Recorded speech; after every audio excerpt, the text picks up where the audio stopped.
Alrighty guys, so I'm pretty late to the party with this, but back when I did my stream just after Chai released, of course, somebody had asked me about weapon combinations, and I just got a reminder about someone asking it, so I was like, you know what, I'll do a video on it now. I've got time, so yeah, so let's get on with it. Let's not mess about. So let's talk about the weapon combinations, and obviously the weapons to look forward to, or to look out for, should I say, especially the ones that you want to start your account off with. So yeah, so the first weapon which we'll talk about is going to be the Shadow Scythe. This is a free weapon which you get through the challenges, of course. So if you aren't maximizing and actually getting the challenges done, make sure to do so, because that is where you are going to be getting your free scythes from. And I believe chapter 10 right at the end. No, is it chapter 11? Nope, is it chapter 9? Oh, there we go, chapter 9, and then yeah, chapter 12 is where you get your 2 scythes from. So make sure you're doing that. Obviously the scythe is, in my opinion, it's a free-to-play weapon. It's a universally good weapon to use with any other weapon itself. So in terms of combinations, you can practically set it up with anything. It's that good of a weapon. And by getting the first dupe, I will say you do get that critical hit rate increase of 25%, which is beautiful. Of course, there is a bit of a HP setback on it because you've got to be below 70%, but either way, it's there. It's fantastic. It does the job. Not only that, the initial effect, you know, by consuming 5% of your HP, you do get a skill increase damage of 100%. So I will say, when it comes to the Shadow Scythe, it is one of the better weapons in terms of to do a high amount of damage, even if the enemy does have dark passive, to where obviously dark weapons does less damage to the enemy. This Shadow Scythe still does a ton of damage, and once again, in terms of combinations, it works well. So like when it came to chapter 18, this was one of the combos I was using. When it comes to freezing the enemy to get that little bit of damage off, to then going into the scythe, because of course the enemy can't move, that's also a nice little combo to utilize.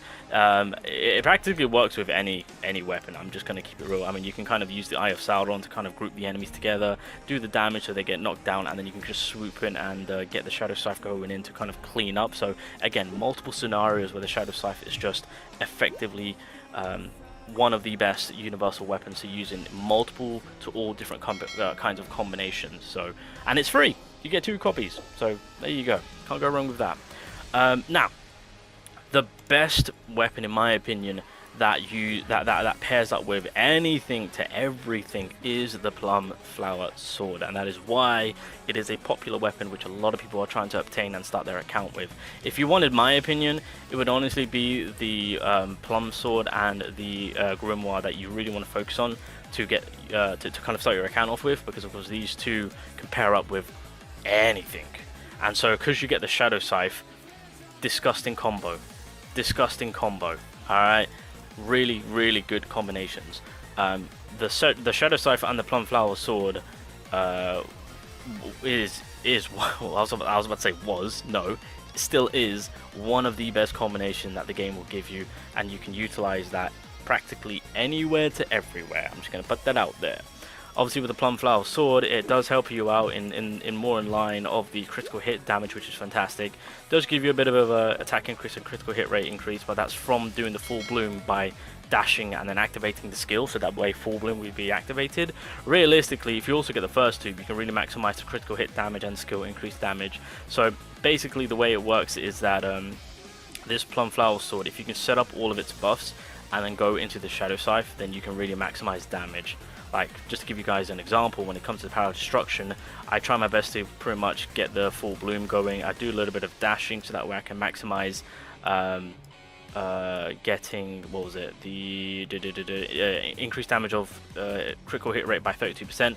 If I'm lucky to get Amplifying Draw going on, then that's also pretty fantastic. But getting all these buffs going for the Shadow Scythe, effectively I'm doing like plus 3 million damage. It's ridiculous. So in fairness, these two as a combo is one of the best combinations that the game has to offer. But as I've mentioned, the Full Bloom Sword it combos with practically every single weapon. It's universally the #1 weapon, in my opinion, that just pairs up with anything to everything. And then once again, same with the Grimoire, of course, because of course it's long range, good AoE, freezes the enemy, keeps them frozen, so you can maximize with, you know, getting your second weapon out to go in to do damage. There's that. If you are able to get the first dupe, fantastic. You get the Deep Erosion, which gives you that elemental weakness, increased damage of 24%. So the Grimoire itself, again, one of the best weapons just to help out in multiple situations, working with every single weapon itself in a combo situation. So obviously with the recent Backfield of Time, we had the West Wind and the Grimoire work effectively super well together. And yeah, it's just one of the better pairs. When I first started off my account, it was the Grimoire as well as the Longsword. That was my combo, and it did work effectively because I'll activate the counter attack from the Longsword, I'll freeze the enemy, they're not moving, and I'm still effectively doing the lightning attack as I'm striking them with the sword, so I'm maximizing my damage. So this combo did wonders for me at the very beginning when I started my account off. So there's that. Again, you can activate the Grimoire to use the Huntsman, you know, get in there, break damage, maximize your damage, get the debuff going on with it, the Sunder debuff. Of course, they're not moving anywhere, they're not moving around, they're stuck in one place, taking that damage, and you're getting that extra 24% going on if they have the weakness to light attribute. So again, when it comes to starting your account off, when it comes to the draw banner, realistically the Plum Sword and the Grimoire should have been your two focused weapons to get early on, because these weapons pair up with practically anything to everything. So just want to put that out there.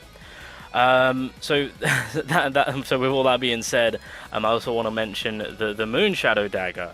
Obviously this is one of the newer weapons, so if you did manage to actually pull this weapon, then congratulations. This is one of the best weapons, I would say. Effectively, I would say that if I did have dupes on this weapon, I would use this and the Plum Sword together. So effectively, this is also such an amazing combination. Yeah, with these two together. If I had more dupes, I would use this combination more over the Scythe, just being fair and honest. But the Moon Shadow Sword once again can effectively be used with most weapons, purely because of course you are slowing down time. It kind of acts like a shadow step basically, and so from that effectively it'll give you a lot of time to get some damage off and give you that 10% increased damage. Obviously it does pair up way better with dark types, because you can get that increase of dark damage. So if you want to pair up the Moon Shadow with the Plum Sword, fantastic. You can also pair it up with the Shadow Scythe. You are maximizing damage there. But yeah, the Moon Dagger, I will say you can pair up with others if you choose to. Effectively, you know, get the Longsword going on, get the counter attack applied. Moon Sword comes in, slow down time, get the Longsword back out. The counter attack should still be effective. Pair up with the Huntsman, get the breakage going on. Enemy not going anywhere. Time slowed down. Get the Shadow Step. Time slowed down even further more on. You can freeze the enemy. Again, it just works super well. In terms of, you know, using a weapon that requires a charge up, the Westman work perfectly fine with it. You know, in multiple situations, utilizing any of these weapons, including the SRs, yeah, it works perfectly well. So again, a good weapon to use all around with multiple combinations. When it comes to the Huntsman, you can really maximize the light damage. So the longbow itself and the Huntsman work fantastic together.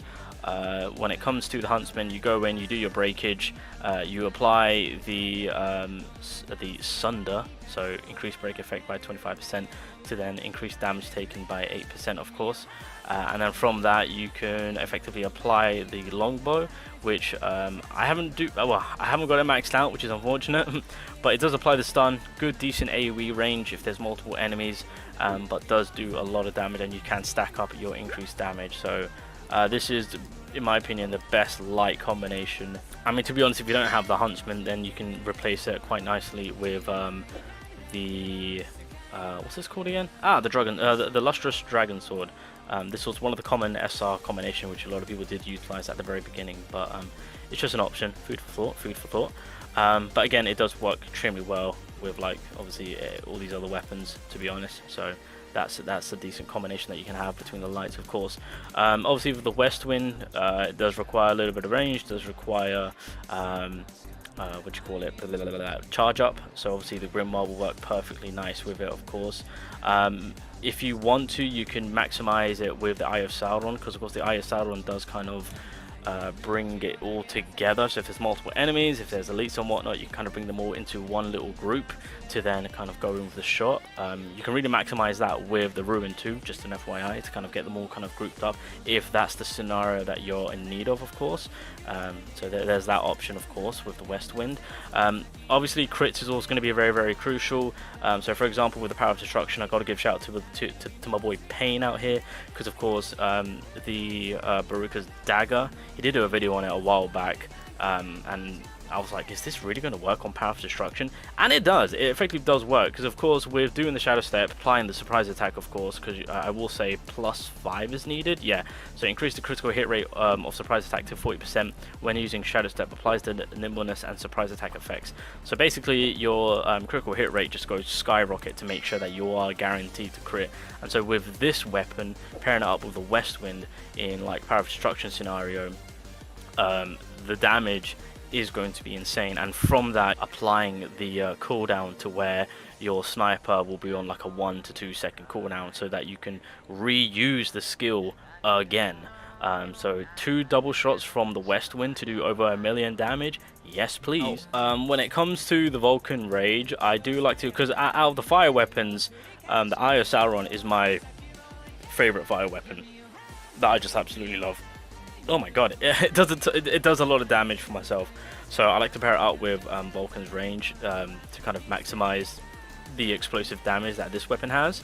Yeah, so with the concentration, of course, so it explodes to deal 300% of the user's attack, stacking up to 30 times. When it explodes, it deals additional 6% per damage. So yeah, basically the fire damage between these two you can really maximize, of course. I do at times, because I've just recently started to use the Night Killer, so a Vulcan's Rage as well as the Night Killer. I do kind of like to make good use of that. So when the final hit of technology lands, explodes after 1 second, dealing damage equal to 40% of attack per instance, stacking over 10 times, and then also gives you a shield, which is pretty nice, so you can really maximize the shield usage. But I don't think I've got the shield here. Do I have a shield?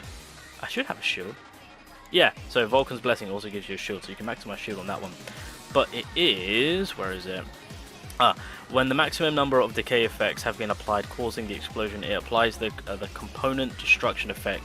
So the target's damage taken increases up to 2%, stacking up to 5 times. So a nice little 10%. Obviously, with the game itself, if you want to maximize the Venom Fang and the Night Killer, because of course these are the 2 main MC weapons, they do work pretty nicely hand in hand together. So if you're like, hey, I want to be what it's like in the anime, you can. Effectively, these 2 weapons do work pretty nicely together, of course. I will throw this out there. This weapon right here does work as like a rundown version of the Grimoire. It kind of just practically does the same thing. It's not as effective with the Grimoire, because of course it's more of a wider range. The longsword also with the longbow, because it does also, the longbow, if the enemy is stunned, which the longsword can do that, and you can get the extra 25% off. You can also get that stun going on, so you can be somewhat consistent with it if that's what you're looking for. If you want to maximize on providing that poison, especially with the pool of poison, you can really just kind of also cater to that, of course, by stunning and doing that poison damage and the lightning damage, of course. So DOT just kind of bumping up one after another. So that's something that you guys can cater to if you choose to. So there's that.